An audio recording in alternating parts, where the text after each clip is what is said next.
I want to make a case for why being a loving leader is a really good thing in our life with our sweet and sometimes wild and crazy dogs. We often dismiss the idea of being a leader for our dogs because of the myths and misunderstanding about what real, true leadership is. We hear words like pack leader, boss, master.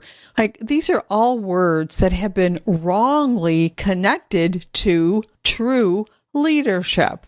Now, let me be clear.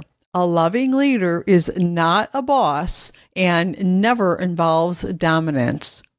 A loving leader is like a guide that knows the way. A kind, clear, confident leader doesn't command, but asks and seeks cooperation and leads by example, which creates trust.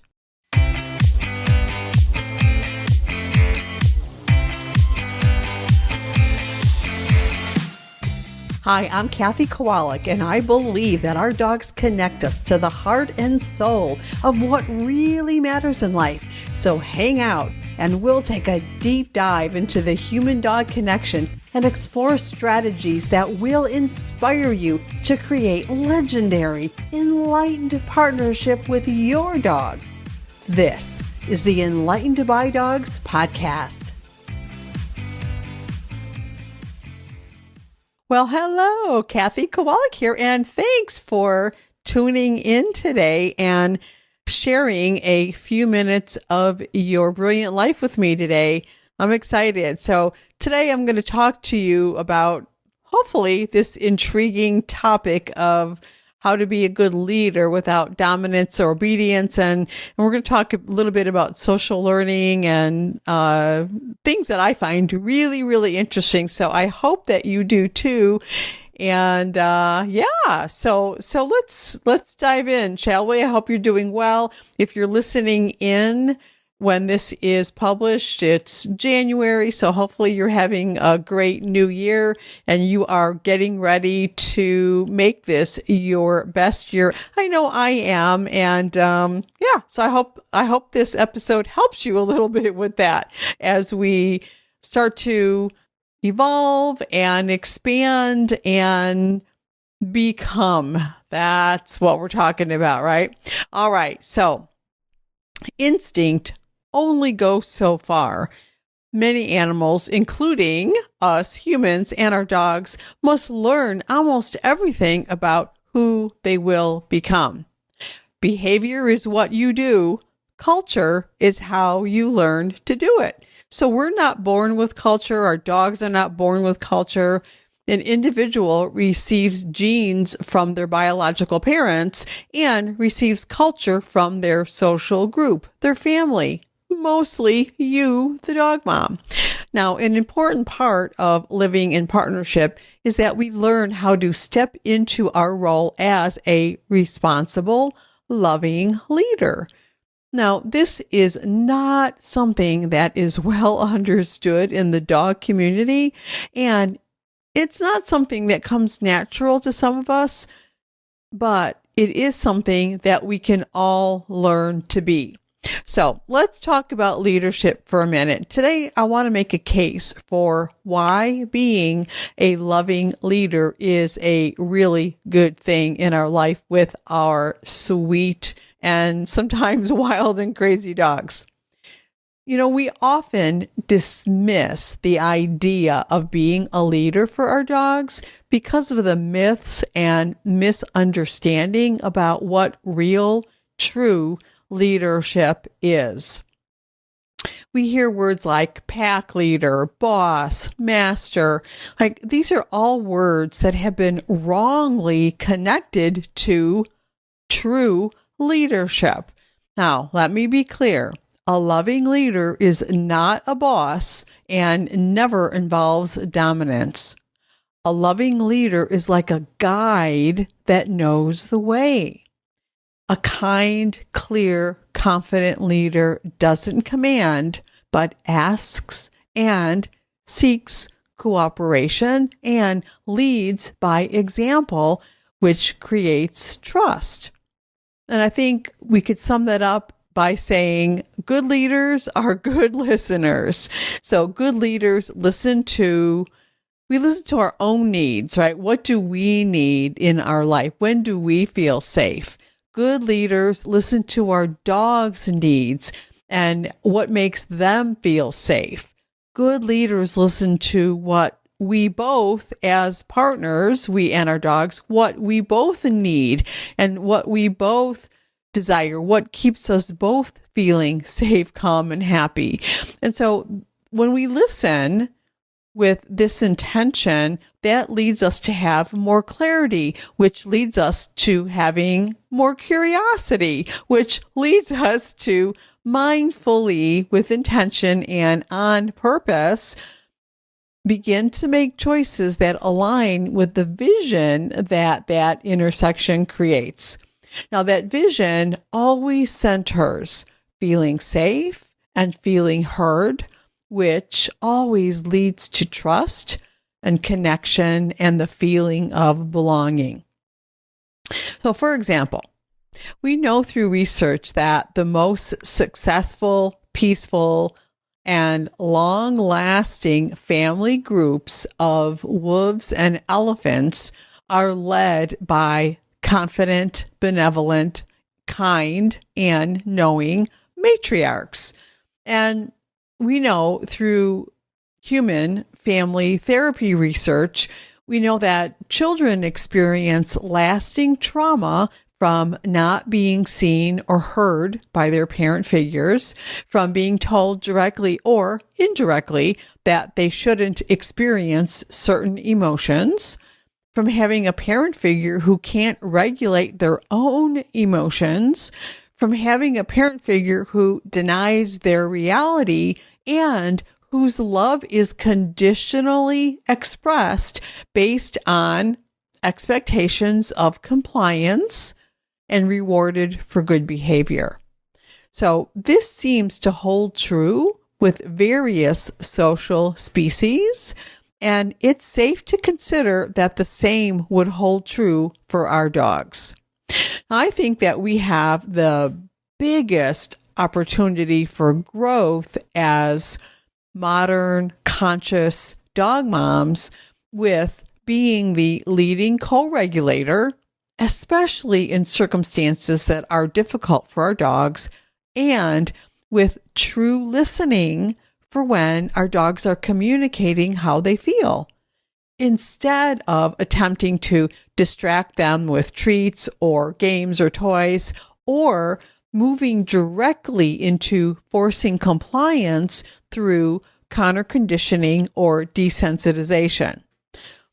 I'm not saying that all those tactics don't have their place, but there's a time and a place for everything.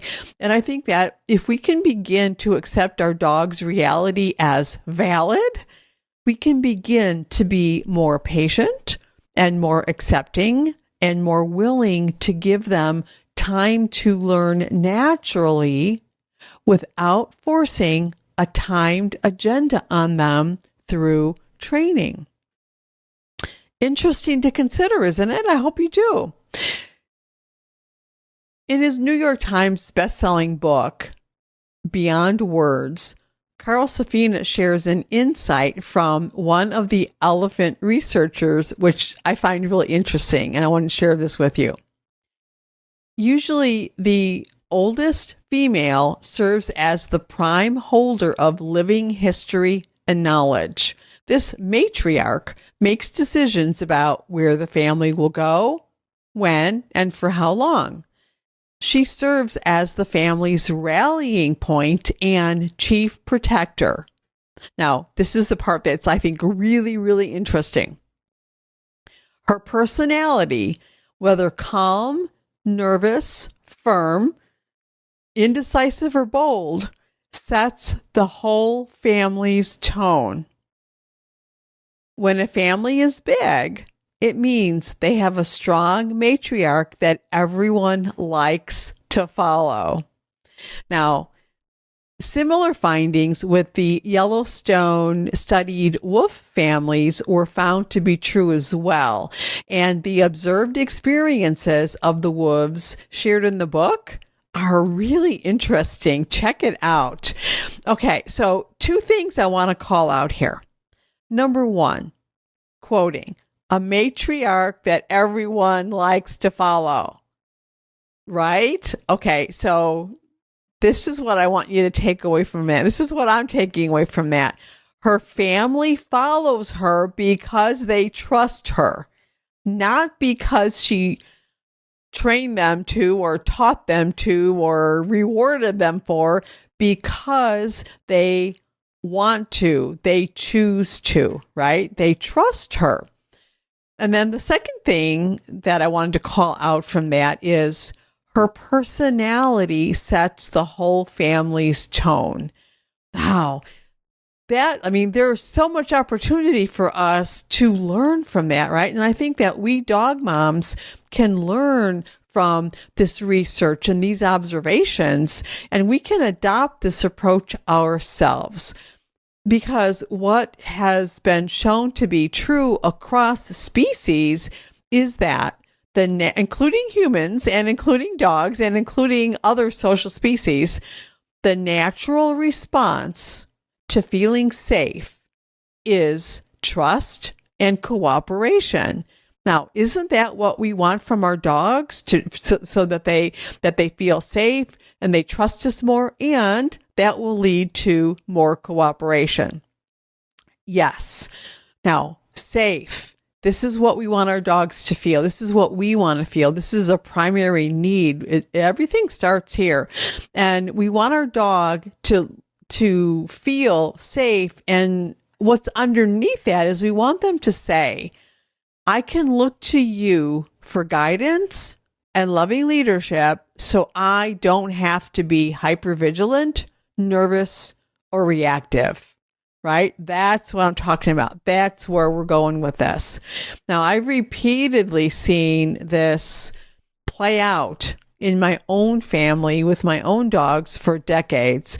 And I can say that it's helped me to become more conscious of who I am being on a day-to-day basis and long-term, and what my dogs are learning from me about how we do things as a family. So it's like a principle that I live by, and I'm taking responsibility for who and how I am being, for being the co-regulator, for being the kind and loving leader that's listening, that's accepting, that's patient and kind and clear, all those things. And that's what I'm recommending for you as well.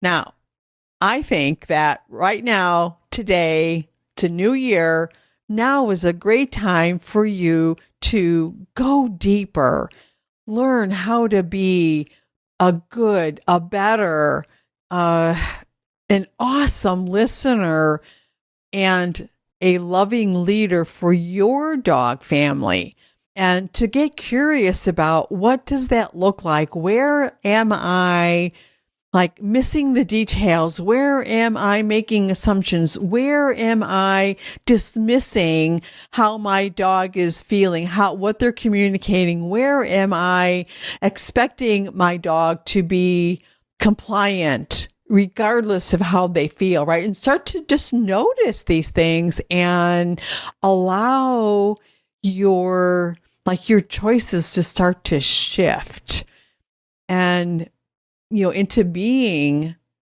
the kind of dog mom that your dog will love to follow, that your dog wants to cooperate with, that your dog looks to you for how we do things and trusts you so that they no longer have to be hypervigilant or nervous or reactive. Make sense?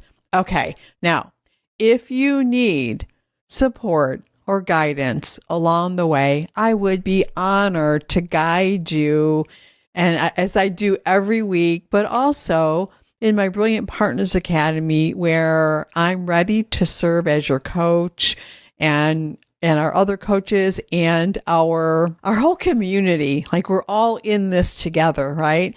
And I'm always cheering you on, cheering you and your dog to a brilliant partnership. That's what I'm doing. That's what I'm here for. And that's what I want for you. All right, my friend, I will see you next week. And I'd love to know where and how and when you are putting this into action in your own life. And in the meantime, be brilliant and have an awesome week. Bye-bye.